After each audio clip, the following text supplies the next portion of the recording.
Zojila ready. Zojila എന്ന് പറയുന്നത് എന്താണെന്ന് നിങ്ങൾക്കറിയാമോ?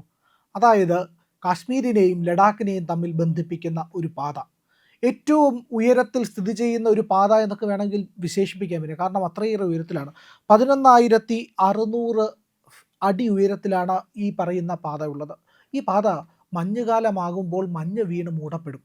ഒരു കാരണവശാലും അങ്ങോട്ടുള്ള യാത്ര സാധ്യമാകില്ല. അപ്പോൾ നമ്മുടെ പ്രിയപ്പെട്ട ലഡാക്ക് എന്ന് പറയുന്ന മേഖലയില്ലേ, ആ ലഡാക്ക് എന്ന് പറയുന്ന മേഖലയാകെ ഒറ്റപ്പെടും.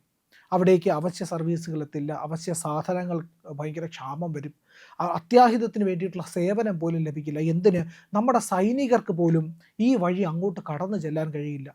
കാരണം ഹിമപാതം എന്ന് പറയുന്നത് അവിടെ ഒരു തുടർക്കഥയാണ്. അവിടെ മഞ്ഞ് പെയ്ത് അടികൾ എത്രയെങ്കിലും അടികൾ പൊക്കത്തിൽ ഇങ്ങനെ കിടക്കും. അപ്പോൾ അവിടേക്ക് ഈ പാത മുഴുവനായിട്ടും നമുക്ക് സ്തംഭിക്കുന്ന അവസ്ഥയിലേക്ക് പോകും. അതിന് ഒരു ശാശ്വത പരിഹാരം കണ്ടിരിക്കുകയാണ് നമ്മുടെ നരേന്ദ്രമോദി സർക്കാർ എന്ന് പറയുന്നത്. 5 വർഷത്തെ പ്രയത്നമാണ് അതിനു വേണ്ടി എടുത്തിരിക്കുന്നത്. വലിയ ധനവിനിയോഗം നടന്നു.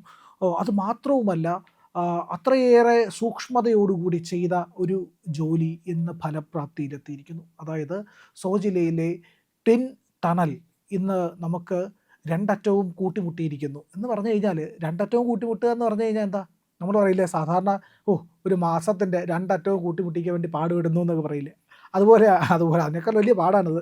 എങ്കിലും എന്താണ് സംഭവിച്ചത് എന്ന് പറഞ്ഞു കഴിഞ്ഞാൽ, ഈ ടണൽ നിർമ്മാണ രീതി എന്ന് പറഞ്ഞു കഴിഞ്ഞാൽ 2 ഭാഗത്തു നിന്നും ഒരേ സമയം തുരന്നു വരികയാണ്. അല്ലാതെ ഒരറ്റം മുതൽ മറ്റേ അറ്റം വരെ തുറക്കുകയല്ല ചെയ്യുന്നത്. അപ്പോൾ 2 ഭാഗത്തു നിന്നും തുരന്നു വരുന്ന ഈ എഞ്ചിനീയറിംഗ് ടീം ഇവർ ഒരുമിച്ച് കണ്ടുമുട്ടുന്ന ഒരു സമയമുണ്ട്. ആ സമയത്തെയാണ് ഏറ്റവും നിർണായകമായി പ്രാധാന്യമായി കാണുന്നത്. അതായത് അങ്ങറ്റം മുതൽ ഇങ്ങറ്റം വരെയുള്ള തുരങ്ക നിർമ്മാണം, അതില്ലെങ്കിൽ തുരങ്കം സാധ്യമായിരിക്കുന്നു എന്നുള്ളതാണ്. ഇനി ഈ സോജിലയിലെ ടിൻ ടണലിന് ബാക്കിയുള്ള ജോലികൾ എന്ന് പറയുന്നത് അതിലേക്കുള്ള ഈ പറയുന്ന വൈദ്യുതി കണക്ഷൻ, ലൈറ്റുകൾ, അതുപോലെ തന്നെ വായു സഞ്ചാരത്തിന് വേണ്ടിയിട്ടുള്ള മാർഗങ്ങൾ, ഈ പറഞ്ഞ പോലെ സുരക്ഷാ ക്രമീകരണങ്ങൾ, വെള്ളം ഒഴുകിപ്പോകാനുള്ള സംവിധാനം, ഇങ്ങനെ ഒരുപാട് സിസ്റ്റം അതിനകത്ത് ഇനി ഒരുക്കേണ്ടതുണ്ട് എന്നുള്ളതാണ്. ഏതായാലും ഒരു നിർണായക ഘട്ടത്തിലേക്ക് ഈ ടണൽ നിർമ്മാണം പോയിരിക്കുന്നു എന്നുള്ളതാണ്. ഞാൻ ചുരുക്കി പറഞ്ഞതിൽ നിന്ന് നിങ്ങൾക്ക് ഏതാണ്ട് കാര്യങ്ങൾ മനസ്സിലായി കാണുമല്ലോ. അതായത് കൃത്യമായി പറയുകയാണെങ്കിൽ 11,578 അടി ഉയരത്തിലാണ് ഈ ടണൽ സ്ഥിതി ചെയ്യുന്നത് എന്നുള്ളതാണ്. അപ്പോൾ ഈ പറയുന്നത് പോലെ നേരത്തെ പറഞ്ഞ തന്നെ ഹിമപാതവും മഞ്ഞുവീഴ്ചയും ഒക്കെ വളരെ ഗുരുതരമായിട്ടുള്ളൊരു സ്ഥലത്ത് ഒരു ടണൽ നിർമ്മിക്കുക എന്ന് പറഞ്ഞു കഴിഞ്ഞാൽ നിസ്സാരമായിട്ടുള്ള പ്രയത്നമല്ല അതിന് വേണ്ടി വരിക എന്നുള്ളതാണ്. അപ്പോൾ അടിക്കടി മഞ്ഞുവീഴ്ച ഉണ്ടാകും, പല രീതിയിലും ഇത് മുടങ്ങാനുള്ള സാധ്യതയുണ്ട്. അവിടെയാണ് കഠിന പ്രയത്നത്തിലൂടെ, അതായത് മരവിക്കുന്ന കാലാവസ്ഥയാണെന്ന് നമ്മൾ ഓർക്കണം. അവിടെ ആ കാലാവസ്ഥയിലാണ് ഈ ടണലിൻ്റെ നിർമ്മാണം തുടങ്ങിയത്. ആ നിർമ്മാണമാണ് ഇപ്പോൾ ഏതാണ്ട് പൂർത്തിയായിരിക്കുന്നത്. ഏതാണ്ട് എന്ന് പറഞ്ഞു കഴിഞ്ഞാൽ ഇതിൽ ബാക്കി പണികൾ ബാക്കിയുണ്ടെങ്കിലും തുരങ്കം സാധ്യമായിരിക്കുന്നു എന്നുള്ളതാണ്. വളരെ പ്രയത്നം വേണ്ടിയിരുന്ന ഒരു ജോലിയായിരുന്നു. ഇതിന് പിന്നിലുണ്ടായിരുന്നത് ഇച്ഛാശക്തിയാണ് എന്നുള്ളത്. ആരുടെ? ഈ സർക്കാരിൻ്റെ, നരേന്ദ്രമോദിയുടെയൊക്കെ ഇച്ഛാശക്തിയാണ് ഇതിന് പിന്നിൽ പ്രവർത്തിച്ചത് എന്നുള്ളതാണ്. അപ്പോൾ ഈ ടണൽ നിർമ്മിക്കുന്നതോടുകൂടി ഈ പറയുന്ന 13.153 കിലോമീറ്റർ ദൂരത്തിലുള്ള ഒരു ടണലാണ് വരുന്നത്. ലഡാക്കിനെയും കാശ്മീരിനെയും തമ്മിൽ ബന്ധിപ്പിക്കും എന്നുള്ളതാണ് ഇതിലെ ഏറ്റവും പ്രധാനപ്പെട്ട കാര്യം എന്നുള്ളതാണ്. അതായത് ബാൽതാൽ സോനാമാർഗ് ജമ്മു കാശ്മീർ അവിടെ നിന്ന് തുടങ്ങി മീനാമാർഗ് ദ്രാസ് കാർഗിൽ ലഡാക്ക് വരെ നീളുന്ന ഒരു വലിയ തുരങ്കമാണ് ഈ നിർമ്മിച്ചിരിക്കുന്നത് എന്നുള്ളതാണ്. അപ്പോൾ ഈ പറയുന്ന ഈ പാസ്, സാധാരണ സോജില പാസ് അടയുന്നത് പോലെ ആളുകൾക്ക് സഞ്ചരിക്കാനാവില്ല. ടൂറിസം നിലയ്ക്കും അവശ്യ സാധനങ്ങൾ, അവശ്യ സേവനങ്ങൾ, ഇതെല്ലാം നിലയ്ക്കുമായിരുന്നു. ഒരു ഒറ്റപ്പെട്ട പ്രദേശമായിട്ട് ലഡാക്ക് മാറുന്ന കാഴ്ചയാണ് നമ്മൾ കണ്ടുകൊണ്ടിരുന്നത്. അതായത് ഒരാൾക്ക് സുഖമില്ല എന്നുണ്ടെങ്കിൽ വെതർ അത്രയും ക്ലിയർ ആണെങ്കിൽ മാത്രമേ ഒരു ഹെലികോപ്റ്ററിൽ ചെന്നിട്ട് അവിടുന്ന് ഇവരെ ഇവാക്യുവേറ്റ് ചെയ്യാൻ കഴിയുള്ളൂ, എയർലിഫ്റ്റ് ചെയ്യാൻ കഴിയുള്ളൂ. ഇല്ലെങ്കിൽ ആർക്ക് മരിക്കുകയല്ലാതെ വേറെ മാർഗ്ഗമില്ലായിരുന്നു. അങ്ങനെ മരണത്തെ കണ്ടിരുന്ന ഒരു ശൈത്യകാലം ഇനി ലഡാക്കുകാർക്കില്ല എന്നുള്ളതാണ്. ഏത് കാലാവസ്ഥയിലെയും അവിടേക്ക് പോകാൻ കഴിയും എന്നുള്ളത് മറ്റൊരു പ്രത്യേകതയാണ് എന്നുള്ളതാണ്. അങ്ങനെ ഈ ഇരുവശത്ത് നിന്നും ടണലിൻ്റെ 2 ഭാഗത്ത് നിന്നും തുരന്ന് വന്ന് ഒന്നിച്ച് ഈ 2 നിർമ്മാണ യൂണിറ്റുകളും കണ്ടുമുട്ടുന്ന ഒരു രംഗമാണ് ഇന്ന് നടക്കുന്നത് എന്നുള്ളതാണ്. അപ്പോൾ അങ്ങനെ ഏറ്റവും പ്രധാനപ്പെട്ട കാര്യങ്ങളെല്ലാം പൂർത്തിയായിരിക്കുന്നു. ഇനിയിപ്പോൾ അതിനകത്തുള്ള ഈ റോഡിൻ്റെ മാർഗം ശരിയായി നിർമ്മിക്കുക എന്നുള്ളതാണ്. ഇത് ട്വിൻ ട്യൂബ് ടണലാണ്, 2 ട്യൂബ് ടണലാണ്. 2 ഭാഗത്തേക്കും പോകാൻ കഴിയുന്ന രീതിയിലുള്ളതാണ് ഇതിൻ്റെ സഞ്ചാര മാർഗം എന്നുള്ളതാണ്. ഈ ടണലിൽ ഒരുപാട് പ്രത്യേകതകളുണ്ട് എന്നുള്ളതാണ്. ടണലിന് ഒരുപാട് സുരക്ഷാ സംവിധാനങ്ങളുണ്ട് ഇതിനകത്ത്. അതായത് ഹിമപാതം വന്നാലും ഈ പറയുന്ന മഞ്ഞുവീഴ്ച ഉണ്ടായാലും അതിനെയൊക്കെ നേരിടാൻ കഴിയുന്ന സംവിധാനം ഇതിനുണ്ട് എന്നുള്ളതാണ്. സുരക്ഷാ മതിലുകളുണ്ട്. അതുപോലെ തന്നെ യാത്ര ഒരിക്കലും തടസ്സപ്പെടില്ല എന്നുള്ളതാണ്. നമുക്ക് ലഡാക്കിൽ നിന്ന് കാശ്മീരിലും ലഡാക്കിലും ഒക്കെ നമ്മുടെ സൈന്യമുണ്ട്. നമ്മുടെ സൈന്യത്തിന് പെട്ടെന്ന് പോകണം എന്നുണ്ടെങ്കിൽ ലഡാക്കിലൊരു ആവശ്യമുണ്ട്. പെട്ടെന്ന് അവിടേക്ക് എത്തണം എന്ന് പറഞ്ഞു കഴിഞ്ഞാൽ സാധാരണ റോഡ് മാർഗ്ഗം പോവുക അസാധ്യമായിരുന്നു എന്നുള്ളതാണ്. അപ്പോൾ ഈ ടണലിൻ്റെ നിർമ്മാണം പൂർത്തിയാകുന്നതോടുകൂടി നമുക്ക് ലഭിക്കാൻ പോകുന്നതെന്ന് പറഞ്ഞാൽ തടസ്സമില്ലാത്ത യാത്രയാണ്. കാശ്മീരിലെയും ലഡാക്കിലെയും ഇടയിൽ ഒരു റോഡ് ഇനി തടസ്സപ്പെടില്ല എന്നുള്ളതാണ്. ടൂറിസം, വ്യവസായം, ബിസിനസ്സുകൾ ഇതുപോലുള്ള കാര്യങ്ങൾക്കൊന്നും ഇനിയൊരു പ്രശ്നവും ഉണ്ടാകില്ല. യാത്രക്കാർക്ക് സുഗമമായി യാത്ര ചെയ്യുക എന്നുള്ളതാണ്. അത്യാഹിത സേവനങ്ങളെല്ലാം തന്നെ അതിവേഗം നടക്കും. ദുരന്ത നിവാരണം തടസ്സമില്ലാത്ത പ്രക്രിയയായിട്ട് നടക്കും. കാലാവസ്ഥയെ ഭയക്കേണ്ടതില്ല. അങ്ങനെ ലഡാക്കിൻ്റെ നിത്യജീവിതം ആകെ തന്നെ മാറുമെന്നുള്ളതാണ് ഇതിൻ്റെ ഏറ്റവും പ്രധാനപ്പെട്ട കാര്യം. ഈ ലഡാക്കിൻ്റെ ജീവിത അവസ്ഥ എന്ന് പറഞ്ഞു കഴിഞ്ഞാൽ നമുക്ക് ഈ ടൂറിസം ഒക്കെ കൊണ്ടാണ് അവിടുത്തെ പ്രധാന വരുമാനം എന്നുള്ളത്. പിന്നെ വളരെ ചെറിയ രീതിയിലേ അവിടെ കൃഷിയുള്ളൂ. വളരെ ചെറിയ വ്യവസായ സംവിധാനങ്ങളെയൊക്കെ ഉള്ളൂ. വലിയ തോതിലുള്ള വികസന പദ്ധതികളൊക്കെ തന്നെ ഒരു റിമോട്ട് ഏരിയ എന്നുള്ള നിലയ്ക്ക് അവിടെ ഇല്ല എന്നുള്ളതൊരു വാസ്തവമാണ്. എങ്കിലും നമുക്കേറെ അഭിമാനിക്കാവുന്ന, അഭിമാനം തരുന്ന ഒരു പ്രദേശം കൂടിയാണ് ലഡാക്ക് എന്ന്. അപ്പോൾ ആ ലഡാക്കിൻ്റെ ജീവിത സാഹചര്യം ആകെ മാറുന്നു.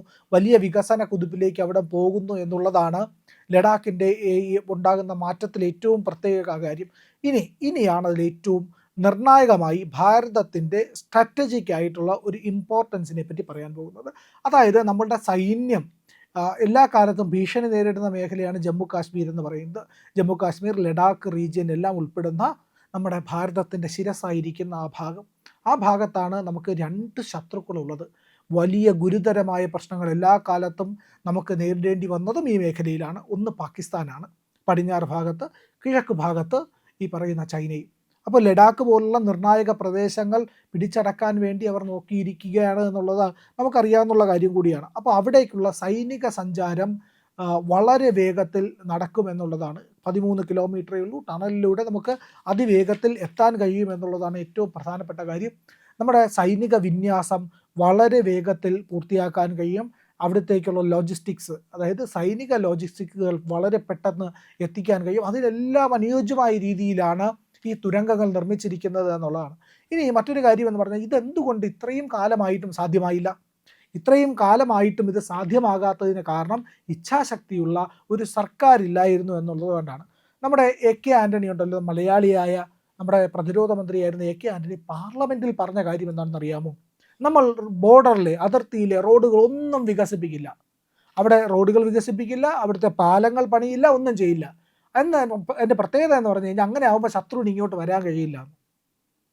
എന്തൊരു മണ്ടൻ ഐഡിയയാണ്. ശത്രുവിന് അതിർത്തി വരെ എത്തിയാൽ പോരെ, ബാക്കി അവന് ചെയ്യാൻ അറിയാമല്ലോ. ഇപ്പോൾ ഈ ആന വരണ്ട് വന്നാൽ നമ്മൾ എന്ത് ചെയ്യുന്നത് വെച്ചാൽ, നമ്മളൊന്നും ചെയ്യേണ്ട, ആന ചെയ്തോളൂ എന്ന് പറയില്ലേ, അതുപോലെയാണ്. ചൈനയുടെ സൈന്യം വന്നാൽ നമ്മൾ എന്ത് ചെയ്യണം? നമ്മളൊന്നും ചെയ്യേണ്ട, അവർ ചെയ്തോളും. അതായിരുന്നു മുമ്പത്തെ അവസ്ഥ. പക്ഷേ ഇപ്പോൾ അത് മാറി എന്നുള്ളതാണ്. ഇപ്പോൾ ആ മണ്ടൻ ഐഡിയ, AK ആൻ്റണിയുടെ മണ്ടൻ ഐഡിയ ഉണ്ടല്ലോ, അതൊക്കെ നമ്മളെടുത്ത് തോട്ടിക്കാന്നു. എന്നിട്ട് നരേന്ദ്രമോദി എന്ത് ചെയ്തെന്ന് പറഞ്ഞാൽ അതിർത്തിയിലുള്ള മുഴുവൻ റോഡുകളും പാലങ്ങളും എല്ലാം നിർമ്മിച്ചു എന്നുള്ളതാണ്. അങ്ങനെ നിർമ്മിക്കുക മാത്രമല്ല, അതിർത്തിയിലുള്ള റോഡുകളിൽ വിമാനത്തിൽ ചെന്നിറങ്ങാൻ കഴിയുന്ന രീതിയിൽ റൺവേകൾ വരെ നിർമ്മിച്ചു എന്നുള്ളതാണ്. ആസാമിൽ നരേന്ദ്രമോദി ചെന്നിറങ്ങിയായിരുന്നു.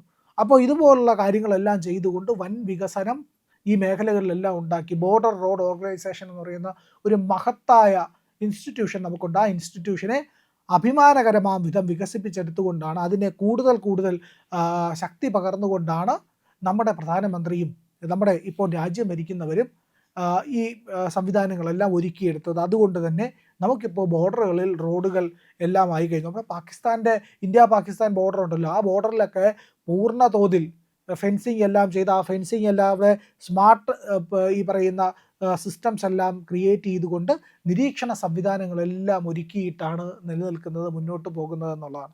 അപ്പോൾ നമ്മൾ അത്രയും സ്മാർട്ട് എക്യുപ്മെൻറ്റ്സ് കൂടി നമ്മുടെ സുരക്ഷ ഉറപ്പാക്കിയിരിക്കുന്നു. അതിൻ്റെ ഏറ്റവും പുതിയ പടിയാണ് ഇപ്പോൾ സാധ്യമായിരിക്കുന്ന സോജില്ല പാസ് എന്ന് പറയുന്നത്, സോജില്ലയിലെ ടണൽ. ഇത് അധികം വൈകാതെ തന്നെ പൂർണ്ണതോതിൽ സഞ്ചാരയോഗ്യമാകും. അതോടുകൂടി നമ്മുടെ ഭാരതത്തിൻ്റെ കണക്ടിവിറ്റി എന്ന് പറയുന്നത് കൂടുതൽ ഉയർന്ന നിലയിലേക്ക് എത്തും. വലിയ വിപ്ലവമാണ് ഇനി കാശ്മീർ, ലഡാക്ക് മേഖലകളിൽ ഉണ്ടാകാൻ പോകുന്നത് എന്നുള്ള കാര്യത്തിൽ യാതൊരു സംശയവുമില്ല. പ്രിയമുള്ളവരെ, നമ്മുടെ ചാനൽ ഒരുപാട് പേർ കാണുന്നുണ്ട്. കാണുന്നവരോടെല്ലാം നമുക്ക് വലിയ സ്നേഹവുമുണ്ട്. അവരൊക്കെ നമ്മുടെ ചാനലിനെക്കുറിച്ച് ഒരുപാട് പേരോട് പറയുന്നുമുണ്ട്. പക്ഷേ ഒരു കാര്യം, നമ്മൾ കാണുന്നവരുടെ എണ്ണം അനുസരിച്ച് ചാനലിൻ്റെ സബ്സ്ക്രിപ്ഷൻ കൂടുന്നില്ല. എന്താ കാര്യം എന്നറിയാമോ? നമ്മൾ കണ്ടിട്ട് അങ്ങ് പെട്ടെന്ന് തിരിച്ചു പോവുക. പക്ഷേ കണ്ടതിന് ശേഷം ഒരു നിമിഷം നിൽക്കുക.